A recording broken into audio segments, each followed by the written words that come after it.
সুস্বাগতম সুপ্রিয় দর্শক বন্ধু। শুরু করতে চলেছি বি হ্যাপি কৌশিক চ্যানেলের পক্ষ থেকে আবার একটা নতুন ব্লগ নিয়ে। আজকে আমরা যাচ্ছি একটা আশ্রমে, বারাণসীতে, যেখানে আমরা ছিলাম, রাম জানকী। আর এই আশ্রমটার অবস্থান হচ্ছে লহেরতারা রোড, বারাণসীতে। শ্রদ্ধেয় মহারাজ অবধ বিহারীজি তার তত্ত্বাবধানে এই আশ্রম গড়ে উঠেছে। আর এই আশ্রমেই আমরা আজকে উঠতে চলেছি।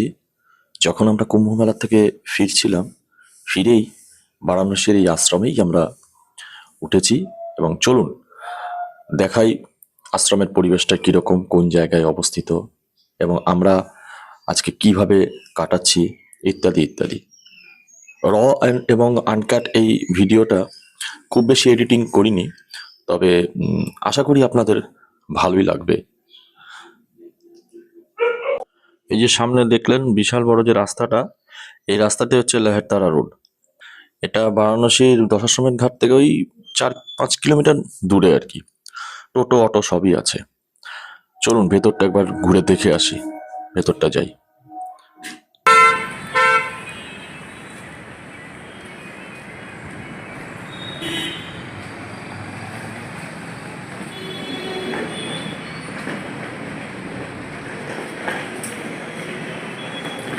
ভেতরটা ঢুকলেই বেশ প্রশস্ত মনে হচ্ছে।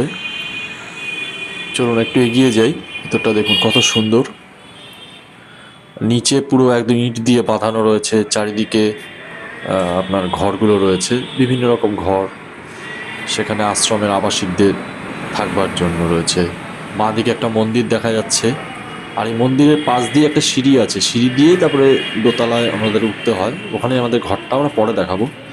আপাতত এই মন্দিরটা দেখুন। এই যে মাইজি আবার এগিয়ে আসছে। আচ্ছা, মন্দিরটা হচ্ছে, হ্যাঁ, মন্দিরটা একটা দুর্গা মায়ের মন্দির। তার পাশেই আবার একটা মন্দির রয়েছে, এটাও একটা উপাসনা স্থল, খুব সুন্দর। এটাও একটা শিবের মন্দির। তারপরে খানিকটা হেঁটে যাচ্ছি। পেছনে দেখানোর আগে আবার একটু সামনেটা দেখিয়ে নিই। এই যে সামনেটা যেখান দিয়ে আসলাম, এই যে আবার পেছনে এগিয়ে যাচ্ছি। দেখুন একটা পুকুর দেখা যাচ্ছে, আর এই গাছপালা রয়েছে। বেশ সুন্দর পরিবেশ, মানে আপনারা আসলে দেখতে পারবেন এত সুন্দর পরিবেশ না। আর শান্ত, স্নিগ্ধ, নিরিবিলি, এবং ধর্মপ্রাণা মানুষ তো বটেই, এছাড়াও অন্যান্য মানুষ যারা আসবেন, পর্যটক, তারা একটু যদি এই আশ্রমের সাথে কোনো পরিচিতি থাকে তাহলে আপনারা থাকতে পারবেন। আচ্ছা, ডান দিকটা ঘুরে যাচ্ছি। ডান দিকে মানে এই আশ্রমের ঠিক পেছন দিকটায় হচ্ছে, পেছন দিকটায় দেখুন বাঁ দিকে সব গ্যারেজগুলো রয়েছে। বাঁ দিকটায় সব গাড়িগুলো থাকে, যারা গাড়ি নিয়ে আসে, এবং আশ্রমের কিছু গাড়ি আছে। আর এই যে গাড়িটা যেটা পতাকা লাগানো, এটা আমাদেরই গাড়ি। দেখুন একটা জেসিবি রাখা রয়েছে। আর ডান দিকে রসুইখানা আছে, রান্না বান্না হয়, এবং রসুইখানা। এই দিক দিয়েও যাওয়া যায়, এই সরু জায়গাটা দিয়ে যাওয়া যায়। এখানে চলে যাই সরু জায়গাটা দিয়ে। সুন্দর পরিবেশ, প্রথম দর্শনেই খুব ভালো লেগেছিল। এত সুন্দর পরিবেশ না, আর শান্ত, স্নিগ্ধ, নিরিবিলি। মানে বেনারসের যে মানে ব্যস্ততা, যে গলি ঘুপচি বা যে ধরনের পরিবেশ, সেখান থেকে একটু দূরে 5 কিলোমিটারের মতন দূর আছে। ওই যে মন্দিরটা দেখা যাচ্ছে, আর সামনেই একটা ওই প্রবেশ পথটা। বাঁদিকেও একটা মন্দির আছে। আর এই যে বাঁদিকে এই যে মন্দিরটা রয়েছে, এই দেখুন আমার ভাই আবার হেঁটে যাচ্ছে। ওই যে অফিসটা, ওখানে একটা অফিস কার্যালয় রয়েছে। সকালবেলায় ওখানে সমস্ত সবাই বসে।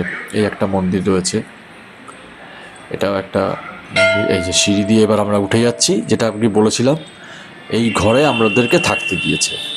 বাইরে একটা এয়ার কুলারের ইউনিট রয়েছে, এই ঘরে থাকতে দিয়েছে। আর এই যে ব্যালকনি থেকে আমরা দেখতে পাচ্ছি নিচে, দেখুন পুরো প্রশস্ত জায়গা, যেটা বাঁধানো রয়েছে, সুন্দর পরিবেশ। আর এই যে মন্দিরটা, মন্দিরের পাশ দিয়ে বলেছিলাম সিঁড়ি। ওই দেখুন ওখানে আমার ভাই আর ভাইয়ের বন্ধু, তারা আবার কিছু গল্প করছে। ও চা খাচ্ছে। এই জন্য এবার বাইরেটা দেখুন একবার, বাইরেটা আবার চলে আসলাম। এই যে সেই লহের তারা রোড যেটা বলেছিলাম, হলো লহের তারা আমরা এই রোড রোডে ঢুকেছিলাম। আর এই যে পুরো রাস্তাটা আর ওই যে তোরণটা, বেনারস কলকাতা হাইওয়ে থেকে এই যে রাস্তাটা, এই যে ফ্লাইওভার, আর এই হচ্ছে মেন গেট, মেন ফটক, যেটা প্রধান ফটক, এখান দিয়ে ঢুকতে হয়। এখানে শেষ হলো। আর এই রাম জানকী হনুমান মন্দির, আর এই যে আমার ভাই আবার কবির মঠের পাশেই গাড়ি মোছামুছি করছে।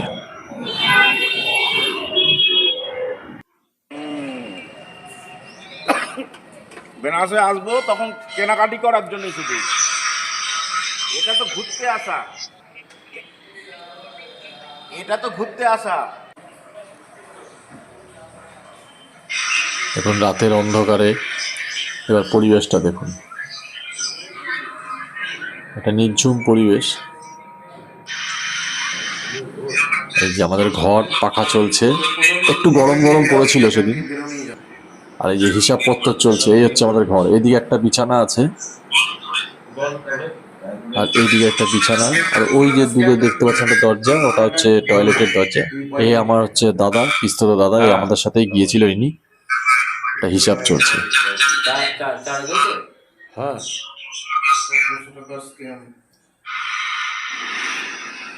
ওই সারাদিন যা খরচাপাতি হয়েছে বিগত 2-4 দিন ধরে, সেটাই চলছে আর কি।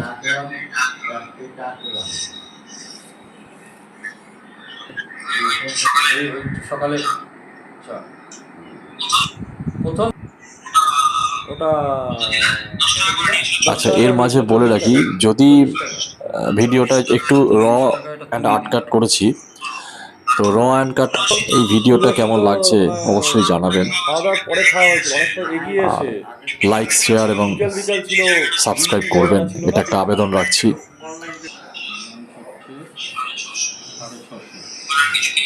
কিছু কেনা হয়নি।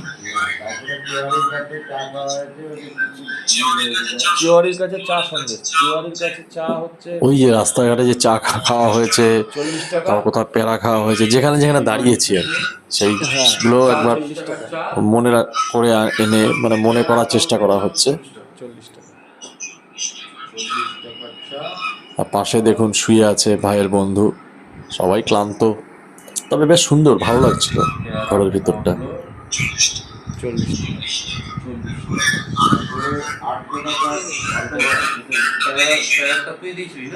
আমার দাদা আর কি একটা একটা করে মনে করিয়ে দিচ্ছে। প্যারার পানি কিনেছিল দাদা।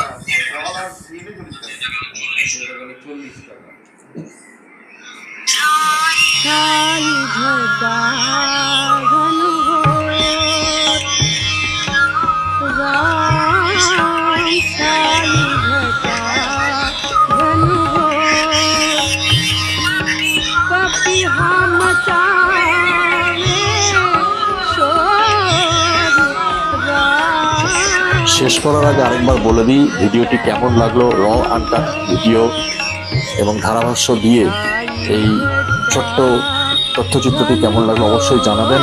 আর অবশ্যই একবার লাইক, শেয়ার এবং সাবস্ক্রাইব করবেন। বি হ্যাপি কৌশিক চ্যানেলের পক্ষ থেকে ধন্যবাদ জানিয়ে শেষ করলাম। নমস্কার।